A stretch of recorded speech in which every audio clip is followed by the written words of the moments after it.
Welcome back, everyone, to my review episode, a recap of Married at First Sight, Season 15, Episode 6. And this video is going to be for Lindy and Miguel. Be sure to check out my other videos. I do separate videos. At the end of this video, you'll see a link above my head and click on it. I'm uploading them all day today. But right now, we're about to get in to Lindy and Miguel. Lindy and Miguel, they showed out in this episode. They was really acting a fool up in here. I'm calling this video a ditto because that's exactly what Lindy says anytime she's around Miguel and he says something, she says ditto. Even when she don't believe it, she says a ditto. You don't know me. I love me a Bonnie and Clyde couple. That's when the two couples are like, it's us against the world. They stick with each other. I love a Bonnie and Clyde. But the problem going on right here is there is a Bonnie, but there's no Clyde. Because Lindy is backing up Miguel all the time, but Miguel is leaving Lindy out to dry. He's hanging her out to dry. And she running up in the rear saying, wait for me, wait for me. Let's just say it straight out. Lindy absolutely had sex before she wanted to. Absolutely. Absolutely, she felt pressure by Miguel to do it sooner than later. Not saying she didn't enjoy it, but she did it sooner than she wanted to. I have no doubts about the fact that she did it sooner than she wanted to because Miguel was putting pressure on her every single day, and he probably darn near told her, if we don't have it, there's going to be a problem. Just like Kristen darn near is giving ultimatums to Mitch over here. They both put pressures on each other for this sexual experience. And Miguel absolutely put pressure on Lindy, and she succumbed to the pressure, and they went ahead and consummated their marriage. And Miguel over here talking about it was so natural. It wasn't organic. You put pressure on her. Talking about he felt holy and one with the universe. I don't know why Miguel the atheist is always referencing spiritual moments when he just said he don't believe in no higher being. Talking about he felt holy. What's he talking about? He don't believe in no higher being. That's what he talked about. He don't even believe in one. Remember I told y'all last week that I believe that one of the problems Miguel has had in dating was he never met his intellectual equivalent.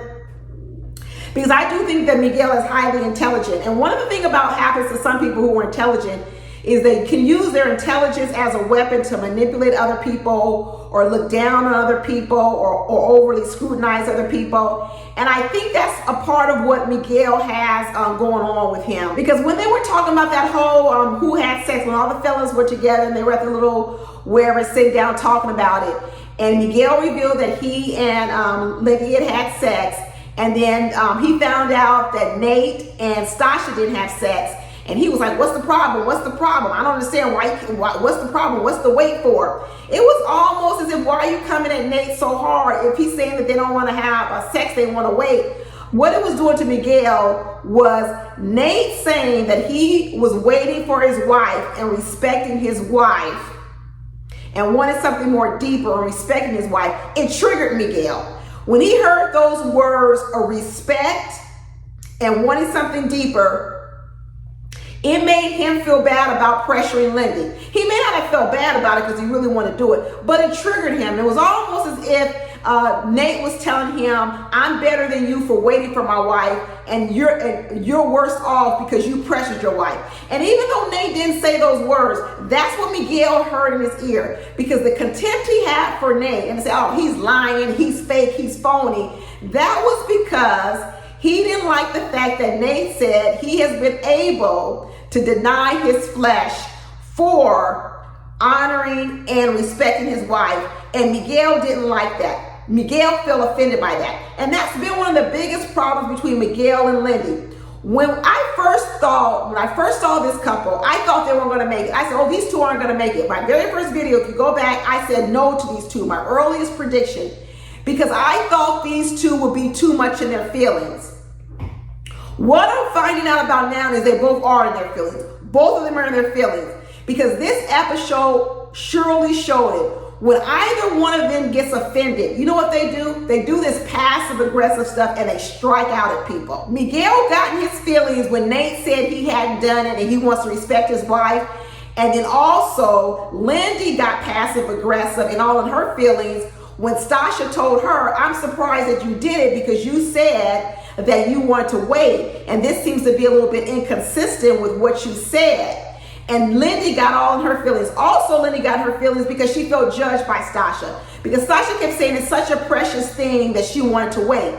Well, Lindy has always told us she's got this she's real triggered and nervous around the whole thing about sex and all this other kind of stuff. And she felt that she was being judged by Stasha for having sex so soon. And so what did she do? She lashed out. She lashed out, and then she started becoming the bone carrier, the bone collector, and that's when she started turning on Stasha and telling Stasha about her husband being fake. You should watch my whole video on Nate and Stasha. I go into it over there. But Miguel and Lindy, what I thought originally was a problem, it is a problem. But the only way it's working out is because they are protecting each other. Well, at least Lindy's protecting Miguel. Miguel got her out to dry. But they definitely get into their feelings, and when they feel offended or someone says something to them, they passively aggressive strike back out at that person. I don't think Stasha, if anything, was trying to put Lindy down about having sex before she wanted to. I think she was generally projecting her own experience, which might have been too much because she started crying and getting emotional about it. You know, just like people were probably talking about why was Justin crying over Ben and Ben's pain. You saw Stasha over empathize with Lindy, and Lindy having to tell her, hey, that's not my story. That might be your story. That's not my story.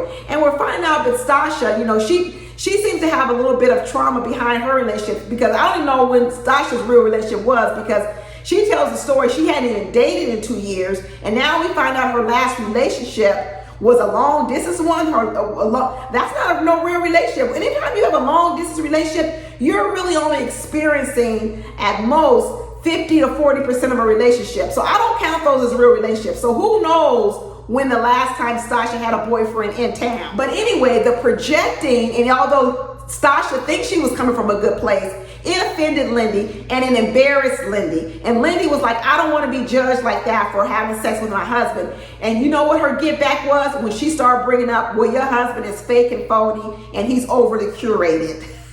When she said overly curated, I know that came from Miguel, curated. That definitely is a PhD term.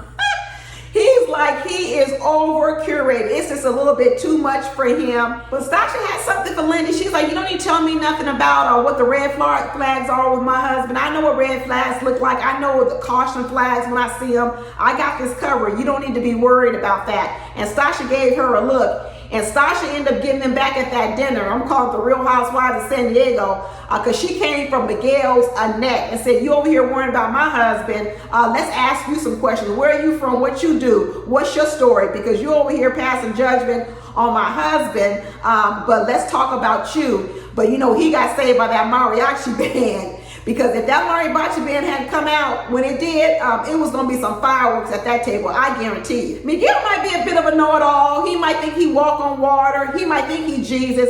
He don't believe in Jesus, but he act like he Jesus. Is his name Jesus? Miguel's real name Jesus for Jesus?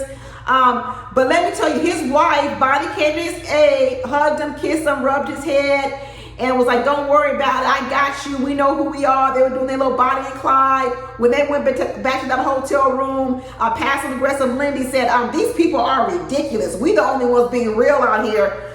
Girl, Lindy. Lindy was doing too much. But let me tell you, I still believe this couple can make it. And you know why? I believe Lindy is willing to submit to that macho side of Miguel. There's a part of Miguel that uses that sort of superiority to keep Lindy in check. If you remember, Lindy's family and friends all said she gets out of control, that she actually says some mean things because she always kind of wants her way. She blamed it on not having no blood sugar, but really that was about a person having temper tantrums. That's what it was about. She has temper tantrums if she doesn't get her way and she gets flustered. Well, let me tell you, Miguel knows how to control Lindy, because when he speaks, she listens. And when she starts getting a little bit of that looping going on and starts going off the rail, you know what he says to her? You're thinking too much, be quiet, you're overanalyzing it, you're dealing with hypotheticals that aren't even here, I'm not gonna talk about it. He shuts her down real fast. Even when she was all up in arms over Miguel, not saying he's gonna love her after 8 weeks, What Miguel was saying was this is an experiment. At the end of 8 weeks, I get to decide yes or no. It may sound harsh, but those are the rules of the game. But Lindy didn't want to hear that. She wanted to hear what Justin was saying to Alexis, that no matter what, I'm staying married to you for life. That's what Lindy wanted to hear. Lindy wanted to have the security and safety that Justin was giving Alexis. But then on one hand, she's saying that everybody else is fake. Do you want that, Lindy, or is it fake? Which one do you want? Because it sounds like what Justin is giving Alexis is actually what you want from Miguel, but Miguel ain't giving it to you because Miguel is analytical and he's running down the rules, and he says we get 8 weeks, and at the end of 8 weeks, we can say yes or no. And Lindy, she don't want to hear that. Now, Miguel says it harsh. He says it matter-of-factly. He doesn't say it sometimes with any care or concern, and I think that hurts Lindy's feelings. But then she comes back and she says little things like, did you catch the part when she called her husband a pervert? She goes, well, that's just Miguel. He's a pervert.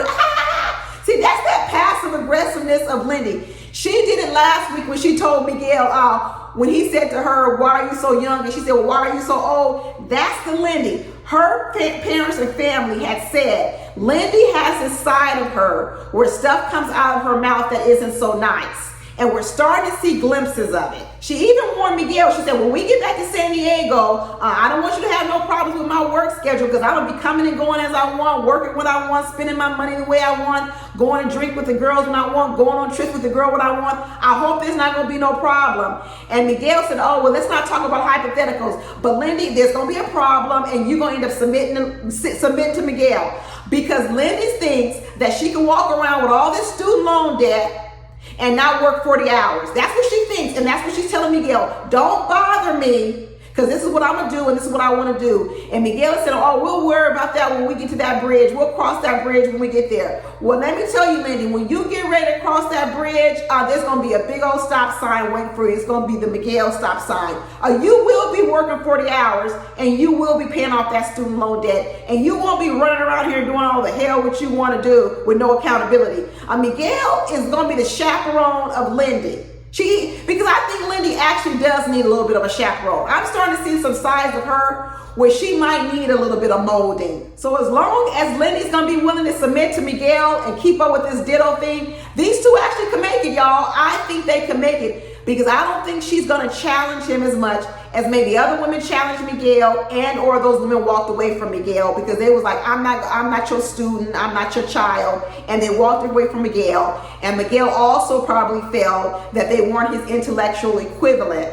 And although Lindy has the degree, the doctorate degree, mentally, Miguel is way sharper than her. He is sharper and faster than her, and he can take advantage of her if he really wants to. But I still think that these two can make it, even though this episode, they both showed a side of them that I wasn't too happy with, but I still think they're good for each other though. Talk to you later. Bye.